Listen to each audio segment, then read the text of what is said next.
मिल्कीपुर विधानसभा चुनाव भगवान की कृपा से टला है। भगवान राम की कृपा से टला है।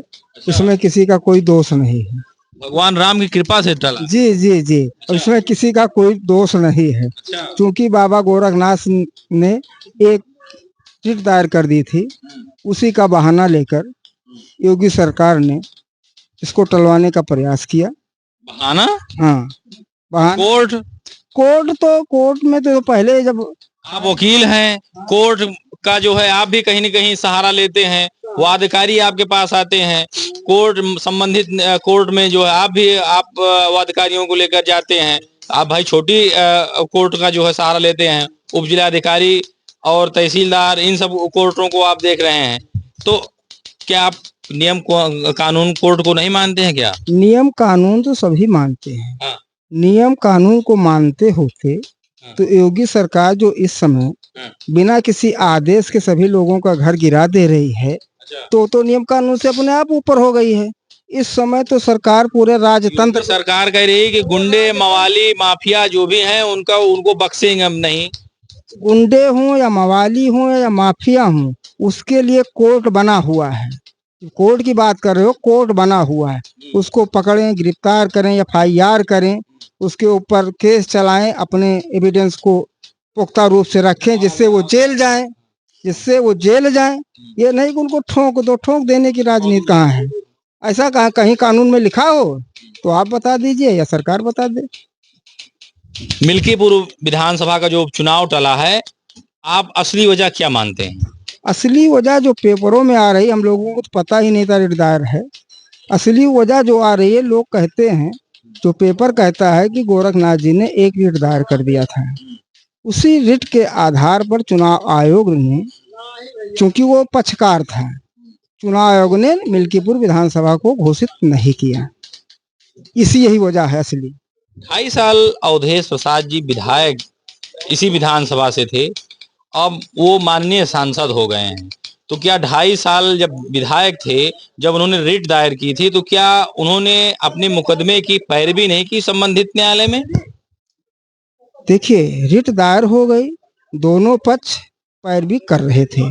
पैरवी करने में कोई दिक्कतें नहीं होती। जब हाई कोर्ट में मुकदमा चल रहा है, मुकदमे की प्रक्रिया जो बनाई गई है वो सटीक रूप से बनाई गई, उसमें सारे गवाही सबूत होते हैं। इसलिए गवाही सबूतों के मद्देनजर ये काफी दिन तक लटका रहा मुकदमा। इसी की वजह से ये चलता रहा, फैसला नहीं हो पाया।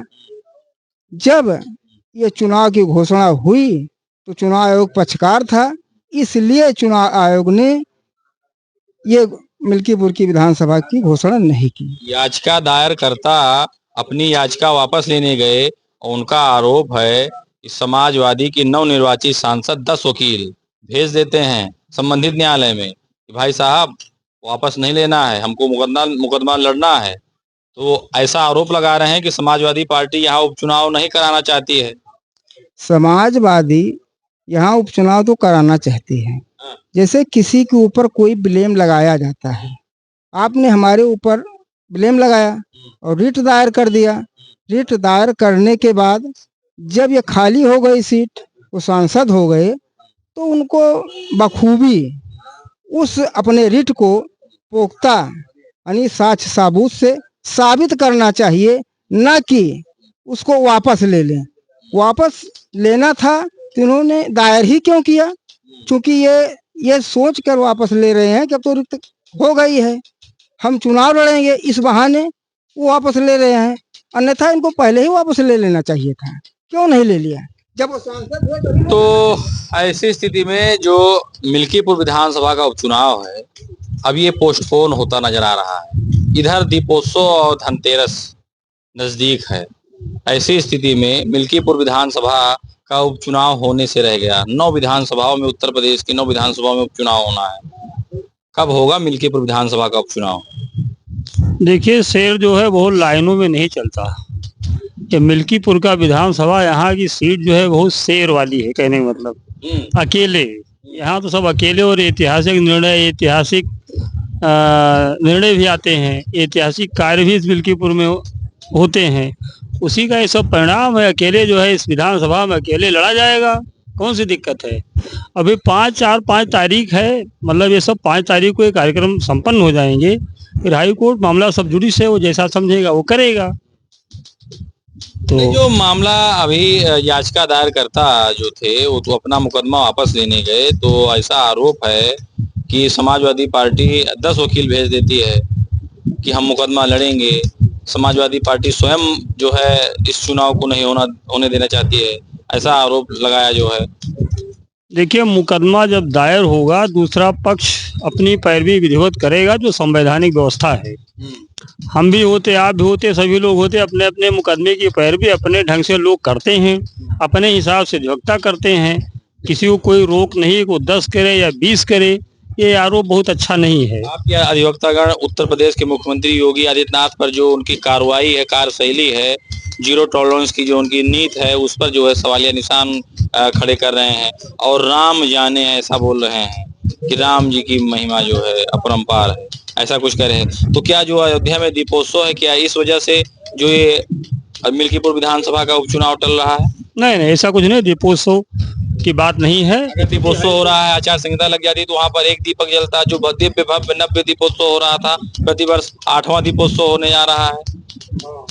कोई राजनीतिक गतिविधि ना होने पाती, दीपावली पर किसी भी प्रकार का कोई प्रभाव ना होता। और जैसे दीपोत्सव आज हो रहा है, उस समय वैसे किसी को धार्मिक कार्य करने से कोई नहीं रोक सकता है। मतलब ये धार्मिक कार्य है, ना कि सामाजिक कार्य या पार्टी किसी कार्य थोड़ी है, और इसमें सभी पार्टी के लोग आते हैं।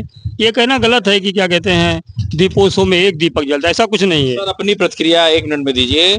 मिल्कीपुर विधानसभा का चुनाव क्यों टला, क्या वजह आप मानते हैं?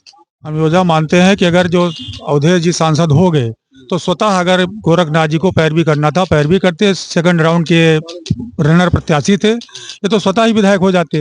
इनको ज़्यादा पैरवी करने की जरूरत नहीं थी, अपना सिद्ध के ले जाते कि केस इन्होंने फ्रॉड किया और कुछ किया, तो स्वतः हो जाते। तो गोरखनाथ स्वयं ही जानते हैं कि अब इस सीट से हार जाएंगे, इस वजह से वो टाल बटोल करते रहे।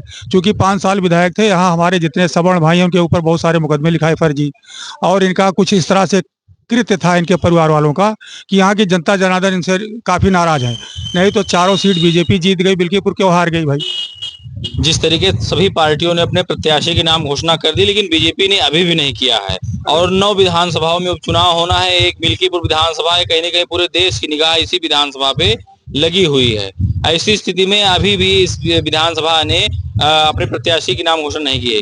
कौन होगा बीजेपी से प्रत्याशी? अगर बीजेपी से प्रत्याशी बदले जाएंगे, जैसे चंद्रभान पासवान है और एक वहाँ मसौदा से आ रहे हैं IPS अफसर हैं, उनकी पत्नी की लड़ने वाली हैं, वो दोनों लड़ेंगे तो अच्छे मुकाबले में रहेंगे। गोरखनाथ लड़ेंगे तो पुनः चुनाव हार जाएंगे।